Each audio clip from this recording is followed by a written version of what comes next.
ప్రముఖ చారిత్రక పరిశోధకులు, రచయిత, విజయవాడ న్యాయవాది శ్రీ దిగవల్లి వెంకట శివరావు గారి నా సాహిత్య జీవితం, దాదాపు జీవిత చరిత్ర మొదటి భాగం 31/7/20. ఈ పుస్తకాన్ని 83 ఏళ్ల వయస్సు గల వారి అబ్బాయి రామచంద్ర ప్రచురించి మొన్నే నాకు పంపారు. అది ఎన్నో మనకి తెలిసిన విషయాలు అందులో గుదిగుచ్చారు. వారు రాసినవే దాదాపు 5 భాగాలు, కథలు గాథలు మనం లైవ్ చేశాం కూడా. బెదవాడలో 1956 నుంచి 60 వరకు ఇంటర్ డిగ్రీ చదివినప్పుడు వారి ఇంటి ఎదురుగా ఉండేటువంటి మా అమ్మగారింట్లో నేను ఉండి 2 ఏళ్ళు ఇంటర్ చదివా, 2 ఏళ్ళు డిగ్రీ ఆ పక్కన ఉండేటువంటి ఇంకొక ఇంట్లో ఉండి చదివా.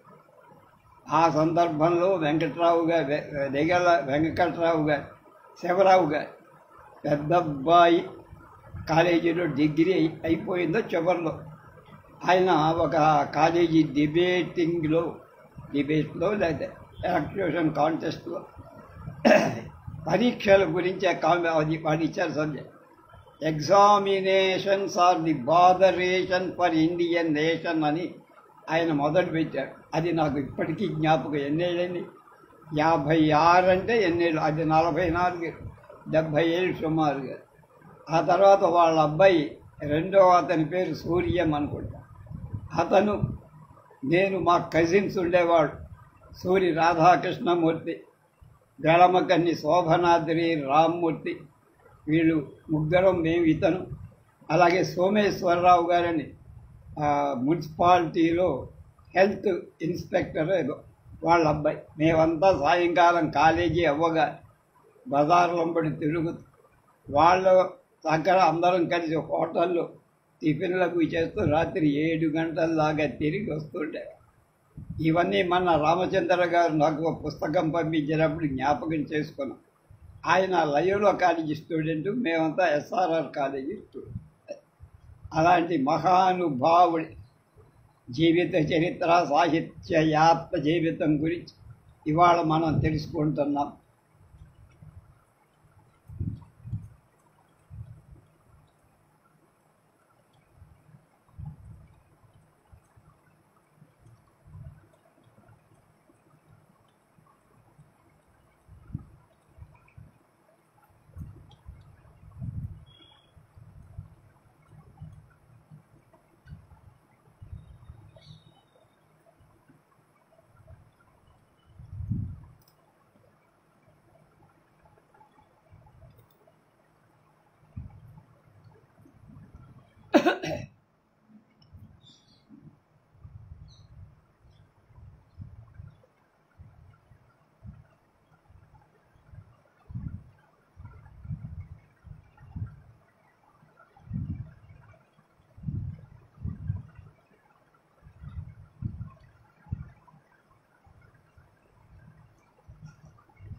దేవగవల్లి వెంకట శివరావు గారు ఇలా ఉండేవారు. దాదాపు నాకు అంటే చెప్తే నవ్వుతూ వస్తుంది. నాకు పరిచయం ఆయన పరిచయమే అంటే పెద్దగా వెళ్ళి మాట్లాడిన సినిమాలలో అల్లురామలింగయ్య లాయర్ వేషం వేస్తే ఎలా ఉంటుందో అలా ఉండేది. ఆ మాట రామచంద్రకు కూడా చెప్తే నవ్వే. ఈ పుస్తకాన్ని రామచంద్ర గారు తమ మాతృమూర్తి అయినటువంటి దిగవల్లి కమల్ అంటే శివరావు గారి భార్య గారికి అంకితం ఇచ్చి,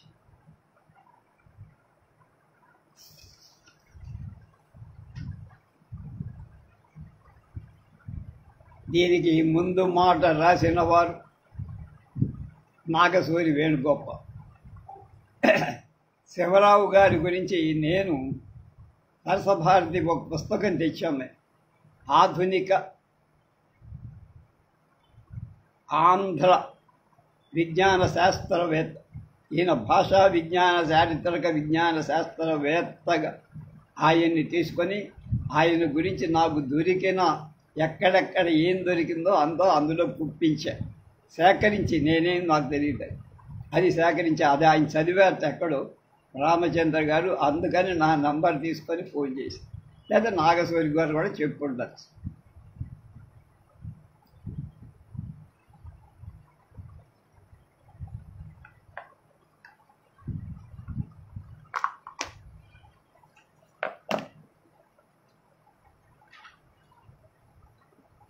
దిగబల్లి వారి నా సాహిత్య జీవితం మొదటి అబ్బుర పరిచయ సాహిత్య విరాట్ ధ్రువం. దీన్ని నాగసూరి రాశారు. సుమారు 1.5 సంవత్సరం క్రితం పరిచయం లేని వ్యక్తి నుంచి కోరొచ్చి ఆ రోజు ఆంధ్రప్రభ దినపత్రికలో గాంధీజీ గురించి ప్రచురితమైన నా వ్యాసం చదివి తర్వాత చేసిన అభినందనాత్మకమైన పలకరింపు వారు చెప్పిన ఇంటి పేరు చెవిన పడగానే ఒక హిమాలయం వంటి బాధ్యత గల ప్రతిభావంతుడి తరపున అర్థమై ఆయన 1943లో జన్మించి సాయిల్ సైన్స్లో ఎంఎస్సి అగ్రోనమీలో పిహెచ్డి చేసిన డాక్టర్ దెగవల్లి రామచంద్ర, అంటే ఈ శివరావు గారి 3వ కొడుకు. 2 కొడుకులు వెళ్ళిపోయారు పైకి.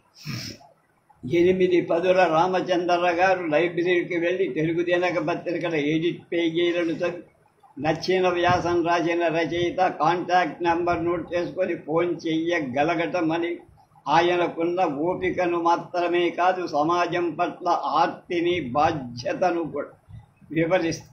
మరి వారి తండ్రి దిగబల్లి వెంకట శివరావు గారు గురించి చెప్పాల్సి వస్తే ఇంకెలా చెప్పాలి, ఏ దృష్టాంతాలను ఆధారంగా చేసుకొని వివరించాలి? ప్రస్తుతం నా ముందు ఉన్న జటిలమైన సమస్య ఇది. మనవడు చిన్నన్న రాసిన జీవిత చరిత్ర ఆధారంగానే అన్నమయ్య గురించిన వివరాలు తెలుసు. వివేకానందుల వారు లేకపోయి ఉంటే రామకృష్ణ పరమహంస ఎవరు ఈ దేశపు ఈ చివర ఉన్న మనకు తెలిసేదా? 4 దశాబ్దాల క్రితం వీరేశలింగం వెలుగు నీడలు గ్రంథం సంచలనం రేపు.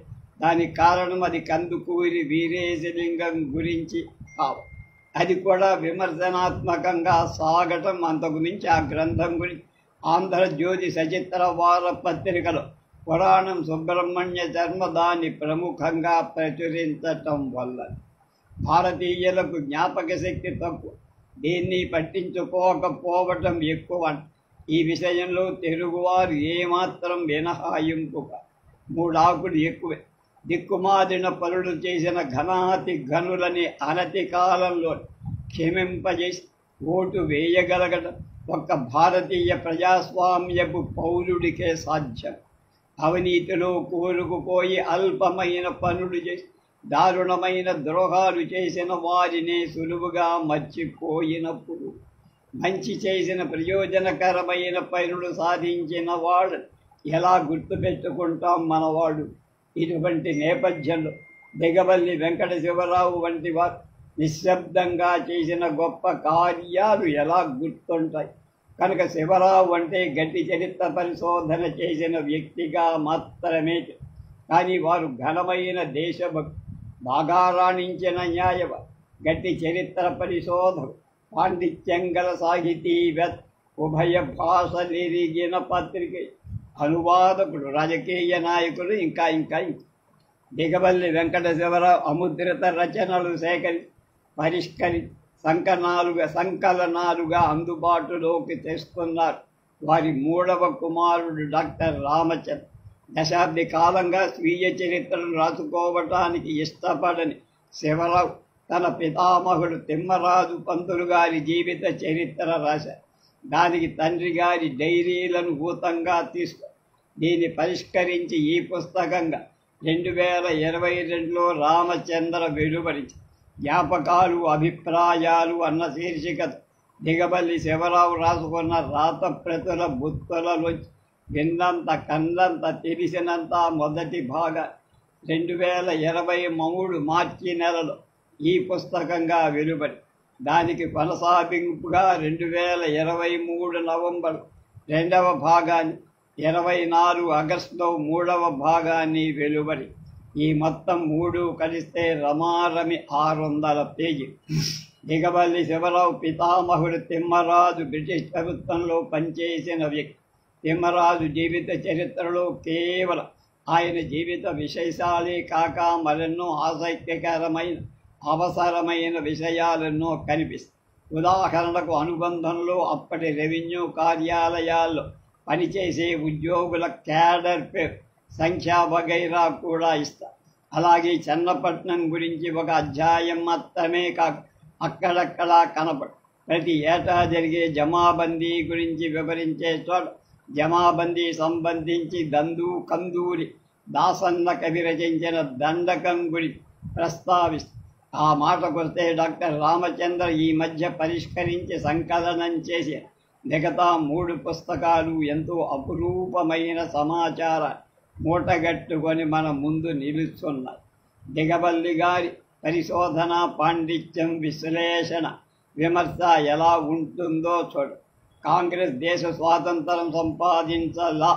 బ్రిటిష్ సామ్రాజ్యం ప్రభుత్వం వారు 2వ ప్రపంచ యుద్ధం తరువాత భారతదేశ ప్రభుత్వం నిర్వహించలేక డొమినియన్ స్టేటస్, అధినివేశ స్వరాజ్యం ప్రసాదిస్తూ శాసనం చేశారు అన్న గాంధీ ఉద్దేశానికి వ్యతిరేకంగా భారతదేశాన్ని ఇండియా, పాకిస్తాన్గా విభజించి ఈ స్వరాజ్యం ఇచ్చి, దీనికి గాంధీ గారి శిష్యుడు జవహర్లాల్ పటేల్ గారు గాంధీ గారిని తోసిరాజని అంగీకరించి, అందువల్ల మీరు కోరిన విధంగా నేను స్టేట్మెంట్ ఇవ్వను అని ఒక సందర్భంలో శివరావు చాలా విస్పష్టంగా ప్రకటించి, మీకు మరికొన్ని 1914 జూన్ మాసంలో అనీబిసెంట్ మద్రాస్ స్టాండర్డ్ అనే పత్రిక కొని దాని పేరు న్యూ ఇండియా దినపత్రికగా మార్చారు.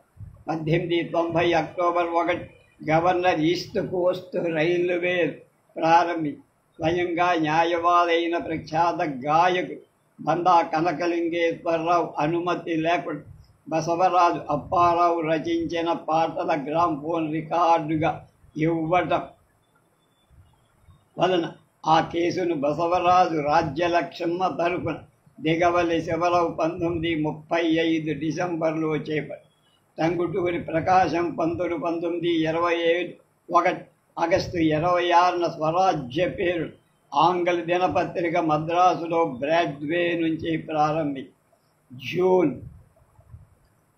1938 16 మద్రాసులో రేడియో స్టేషన్ మొదలవుతున్న సందర్భంగా director general Lionel field and the Hindu పత్రికలో జూన్ 14న వ్యాసం రాశారు. 1990 జూలై 21 బెదవాడు కొత్త రైల్వే స్టేషన్ మొదలయ్యింది.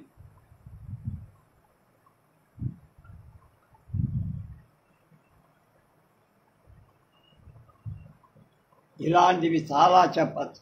అయితే భోగరాజు పట్టాభి సీతారామయ్య కాంగ్రెస్ పార్టీ చరిత్ర రచనలో జరిగిన అవకతవకలు, ఆంధ్రులకు జరిగిన అన్యాయం గురించి రాసిన మరో వ్యాసం చాలా విలువ.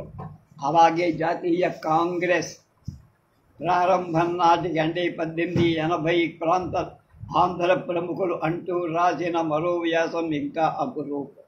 బ్రిటిష్ హయాంలో ప్రభుత్వ ఉద్యోగమున్న కుటుంబం నుంచి శివరావు జన్మించిన ఆ సమయానికి ఆ ఇల్లు ఆర్థికపరమైన ఒడిదుడుకులతో తన 10వ ఏటనే తండ్రిని కోల్పోయి శివరావు బావ గడ్డపాటి పూర్ణయ్య తోడ్పాటుతో క్యారికట్ బెంగుళూరులో తొలి 2 ఏళ్ళు, తర్వాత 1910 నుంచి రాజమండ్రి, మద్రాసులో 6 ఏళ్ళు చొప్పున నివాసము, మిగతా చదువు పూర్తి చేసి న్యాయవాది అయ్యి నిజానికి తెలుగునాట రాజమండ్రిలోనే తొలుత అంటే 1905లో వందే మాతరం ఉద్యమం నేపథ్యంగా చైతన్యం రగలడం, బిపిన్ చంద్రపాల్ పర్యటన, గాడిచెర్ల హరిసర్వోత్తమరావు వంటి నాయకుడు రూపొందటం సాధ్యం. 1915 నుంచి గాంధీజీ బాటలో యావత్ భారతదేశం నడవడం, స్పందించడం, ఉద్యమించడం మొదలు. దీనికి దక్షిణాదిన మద్రాసే కేంద్రమే. ఈ బ్యాక్డ్రాప్లో పెరిగిన శివరావు ఎలా పరిణమించగలరు మీరు అంచనా వేయగలరు.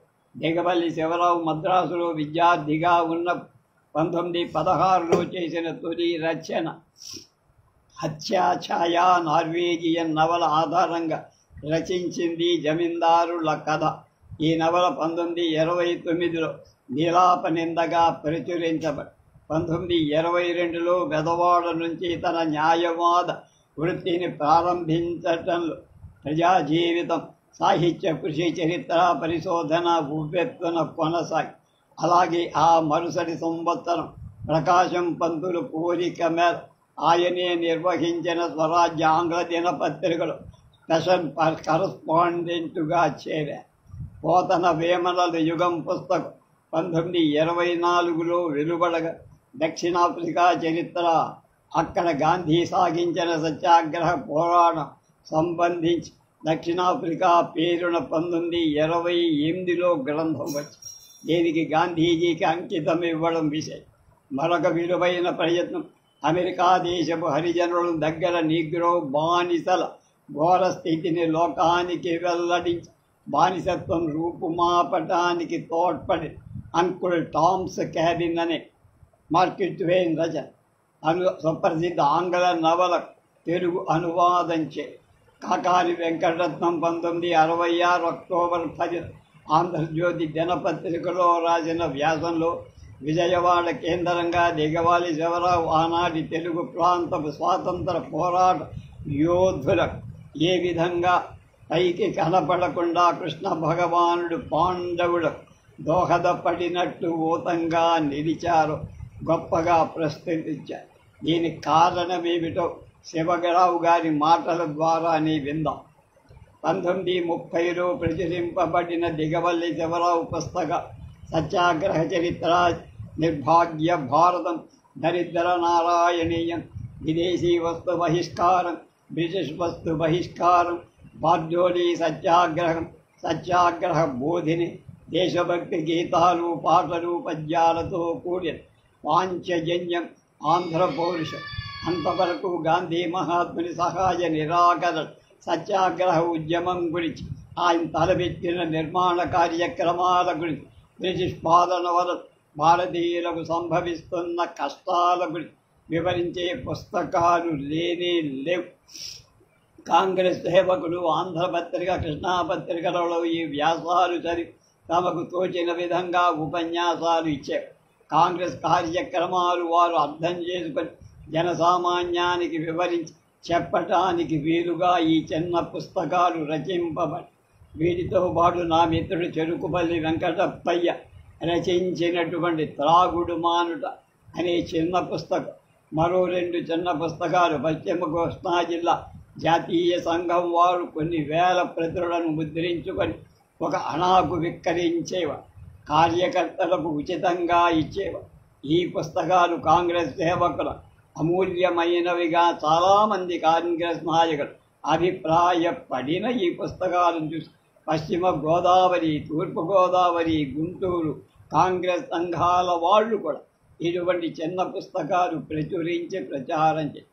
సహాయ నిరాకరణ ఉద్యమకాలంలో 1930-32 సంవత్సరాల మధ్య 2 ఏళ్లలో కొంతమంది దేశభక్తులు, యువకులు పద్యాలు, పాటలు రచించి ప్రకటించటం ప్రారంభి. నా ప్రోత్సాహంతో సుప్రసిద్ధ కవి బసవరాజు వెంకటప్పారావు రచించారు దేశభక్తి పూరితమైన పాటలు నేనే రచించిన పాంచజన్యంలో ఎన్నో ముద్రించారు. నిజానికి అప్పారావుకు పుర్రెక్కించి ఈ దేశభక్త గీతాలను నేనే రాయించాను. ఈ పుస్తకాల వ్యాప్తిని చూసి బ్రిటిష్ ప్రభుత్వ భక్తులైన ఉద్యోగులు సహించలేక రాజద్రోహం ఉందని చెప్పి నా మీద క్రిమినల్ ప్రొసీజర్ కోడ్లో 108వ సెక్షన్ కింద సెక్యూరిటీ కేసు పెట్టి నా ఇల్లు సోదా చేసి 10 మంది పోలీసులు, సబ్ ఇన్స్పెక్టర్లు నా కేసులో సాక్ష్యమే.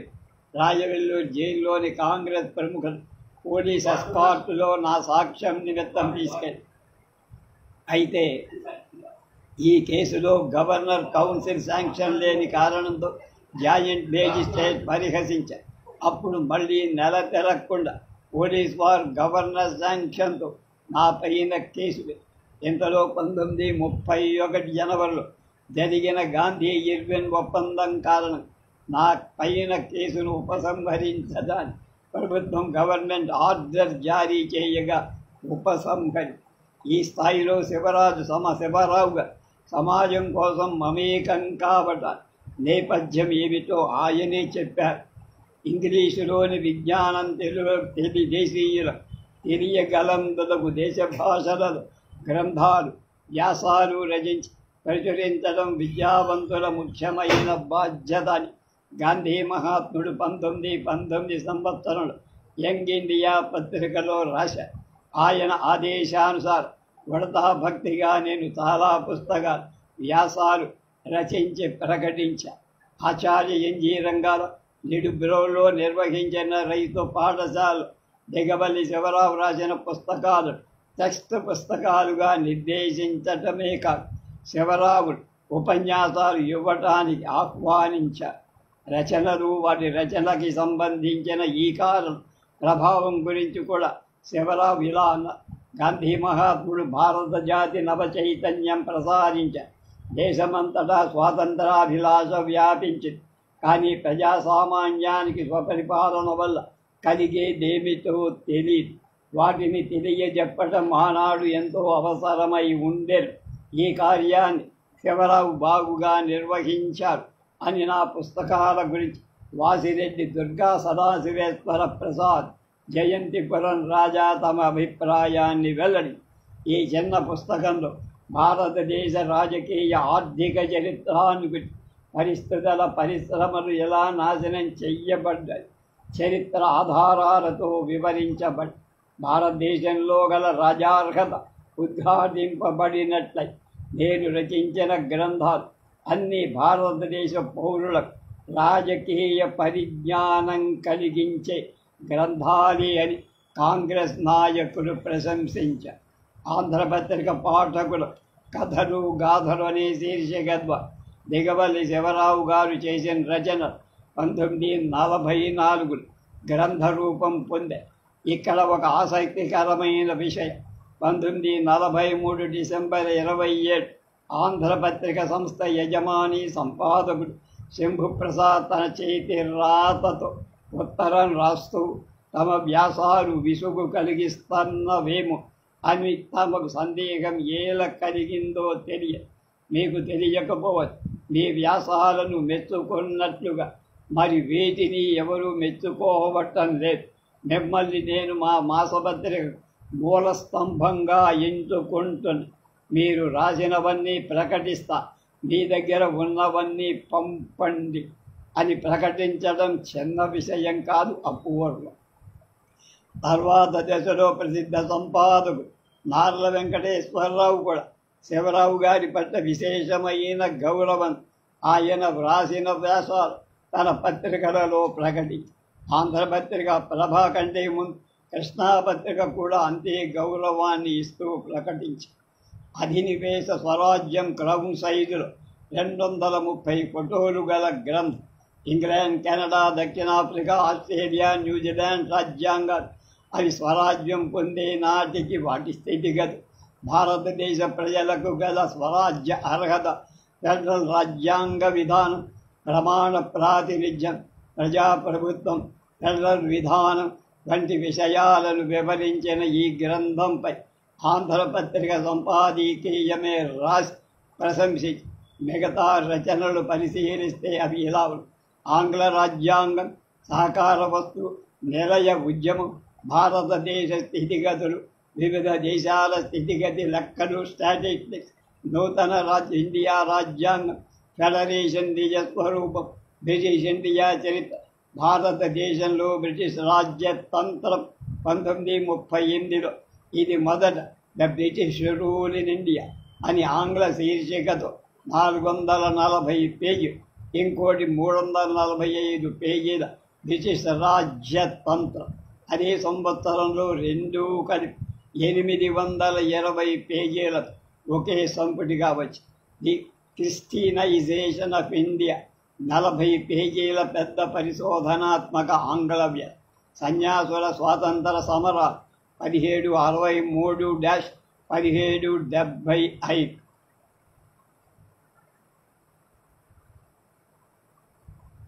12 ఏళ్ల కాలం ఆదివాసుల యుద్ధాలు, ఆఫ్రికా జాతీయోద్యమం మొదలైన మన దేశ గమనానికి, చైతన్యానికి దోహదపడే రీతిలో ఈ రచనలన్నీ సాగాయని మనకని ఆయన శీర్షికలు కూడా చాలా చమత్కారంగా కనబడి.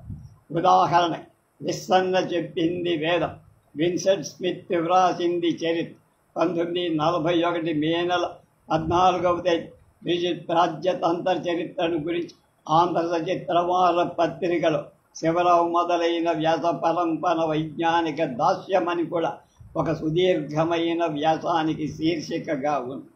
స్వాతంత్రం వచ్చిన తర్వాత సాగిన రచన, మన ఆంధ్రత్వం, మన పోలీసు వ్యవస్థ, ప్రజాప్రభుత్వం, విస్మృత ఆంధ్రం, విశాలాంధ్రం, ఇటువంటి రచనలు చేయటానికి భాషాపరమైన అవసరాలు కూడా ఉన్నాయి.